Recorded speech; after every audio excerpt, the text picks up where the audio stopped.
আজ আমি যাব বাজারে, মানে আমার প্রয়োজনীয় কিছু জিনিস কিনতে। বাইরে ভাই, আমি রেডি হতে গিয়ে আমার সোনো যতটুকু লাগিয়েছি তা তো উঠেছেই, তার সাথে আরো আমার 2 পার্ট চামড়াই উঠে গিয়েছে। তো hello everyone, welcome back to my new video. কেমন আছেন আপনারা সবাই? আশা করি আপনারা সবাই ভালো আছেন। আপনাদের ভালোবাসায় আমিও ভালো আছি। এখন আমি রেডি হচ্ছি বাজারে যাওয়ার জন্য, মানে আমার প্রয়োজনীয় কিছু জিনিস কিনতে হবে। তার সাথে আমার ঠাম্মা মানে আমাকে টাকা দিয়েছিল কিছু একটা কেনার জন্য, তো সেটাও একবারে নিয়ে আসবো। এমনিতেও আমার এই গরমের মধ্যে কোথাও যেতে ইচ্ছা করে না, কারণ এই গরমের মধ্যে নতুন একটা ড্রেস পরে যাওয়া, ঘেমে জামাটা নষ্ট হয়ে যাওয়া, আবার এসে ধোয়া, মানে একদম খারাপ লাগে আমার, সত্য কথা বলতে। এই যে আমি এখন রেডি হচ্ছিলাম, মানে আমার রেডি হওয়ার আগেই আমি শুধু জামাটা চেঞ্জ করেছি, আমি ঘেমে একদম জামা কাপড় ভিজে গিয়েছে। এমনিতেও আমার মুখে কোনো কিছু দিলে আর কি সেটা আর থাকে না, ঘেমে নষ্ট হয়ে যায়। আজকে একটু শখ করে সোনো লাগিয়েছিলাম, কিন্তু ভাই অবস্থা এতটা খারাপ, মানে গরমে আমি যতটুকু সোনো লাগিয়েছি সেই সোনো তো মানে ধুয়ে গিয়েছে। এরপরে আবার মানে আমার চামড়ার যে কালার সেটাও মনে হচ্ছে ধুয়ে গিয়েছে, মানে এত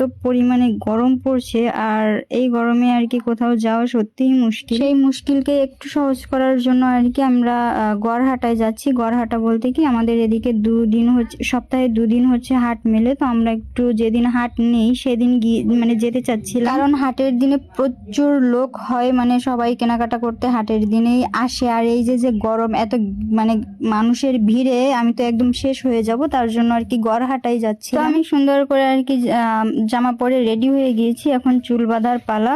তো চুলটা আমি কিভাবে বাঁধবো বুঝতেই পারতেছিলাম না, কারণ এই গরমে। তারপর আমি আর কি বেনি করার চেষ্টা করতেছিলাম, আর আমার অবস্থা খালি দেখেন, মানে আমি ঘামটা ঠিক কতবার মুছলাম। এই গরমের কারণে আমি ঠিকঠাক ভিডিও বানাতে পারতেছি না, মানে আমি প্রত্যেক দিন শুধু ভাবতেছি যে আমি আজ ভিডিও করব, আজ শাড়ি পরবো, আজ শাড়ি পরবো, এই করতে করতে প্রায় 1 মাস কেটে গেল, আমি ঠিকঠাক ভিডিওই করতে পারতেছি না। তো এইখানে আমি যাব, আমার মা যাবে আর আমার বাবা যাবে। তো আমার বাবা আর কি রেডি হয়ে গিয়েছে। তো এইখানে একটা ঘটনা ঘটে যে আমরা যেহেতু মহিলা, তো আমাদের তো একটু লেট হবে। আমি যখন রেডি হওয়া শুরু করেছি তখন আমার মা স্নান করে এসেছে, আর সেই স্নান করে আসার পরে আর কি বাবা বলতেছে দ্রুত রেডি হওয়ার জন্য। তো মা বলতেছে তুমি আগে রেডি হও, কারণ তুমি পিছে পড়ে যাবে। আমার বাবাকে আর কি এইভাবে বারবার বলতেছে, কিন্তু পুরুষ মানুষের কিন্তু কোনো সাজ নেই বা কোনো সময় লাগে না রেডি হতে। তো এই নিয়ে একটু হাসাহাসি হচ্ছিল, কারণ আমার মা স্নান করে এসে শাড়ি চেঞ্জ করতে করতে আমার বাবা স্নান সেরে আর কি চলে এসেছে, এবং রেডিও অনেকটা কমপ্লিট হয়ে গিয়েছে, অথচ আমার মায়ের শাড়ি পরাও হয়নি। এপাশে আমারও আর কি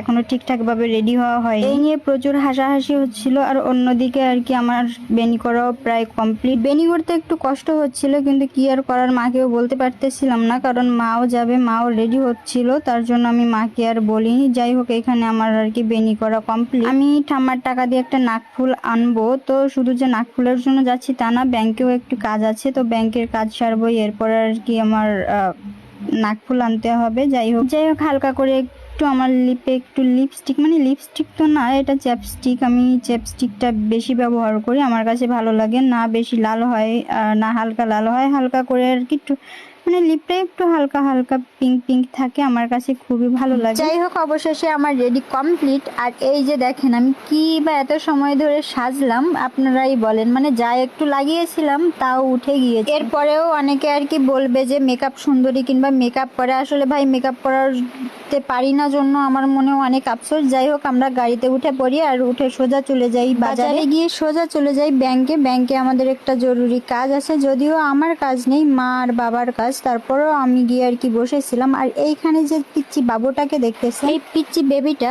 অনেক সময় ধরে আর কি আমার কাছে আসার চেষ্টা করতেছিল, কিন্তু আসতে পারতেছিল না। তারপর ওর নানি সম্ভবত আমার কাছে নিয়ে আসে, আর ও এতটা পাকা, ওকে যা বলা হচ্ছে ও তাই করতেছে। ওই কিউট বেবির আর কি নানু একবার শুধু বলেছে যে আন্টি হয়, তারপর থেকে আন্টি আন্টি বলে আমার মাথায় খারাপ করে দিয়েছে। এরপর আর কি ওর মার কাছ থেকে আমি পারমিশন নিয়ে একটা ভিডিও করি। আসলে ভিডিও না করে আমি থাকতে পারতেছিলাম না, কারণ ওকে ফ্ল্যাং কিস দিতে বলতেছিল, ও আমাকে ফ্ল্যাং কিস দিচ্ছিল, টাটা দিচ্ছিল, হাই হ্যালো দিচ্ছিল, তাই আমি একটু ভিডিও করে রাখলাম। যাই হোক, তারপর চলে আসলাম আর কি জুয়েলারির দোকানে। তো এইখানে এসে আর কি আমার এই নাকফুলটা পছন্দ হয়েছে, বাদ বাকিগুলো আর কি আমার মানে যে কয়টা দিয়েছিল তার মধ্যে এটাই পছন্দ হয়েছে, আর এটাই নিয়ে নিয়েছি। বেশি পছন্দ আর করতে গেলাম না, কারণ বর্তমান স্বর্ণের যে দাম, এমনিতেই ঠাম্মা যে টাকা দিয়েছে এরপরে আরো 5,000 টাকা আমার ভরতে হয়েছে, তার জন্য আর বাছাই বেশি করলাম না, ওটাই নিয়ে নিলাম। নিলাম। আর ওই নাকফুল পরে আমাকে কেমন লাগছে কমেন্টে জানাবেন। যাই হোক, তারপর আমরা সোজা চলে আসছি আমের দোকানে। তো ওইখান থেকে কিছু আম কিনে নিয়ে যাই আর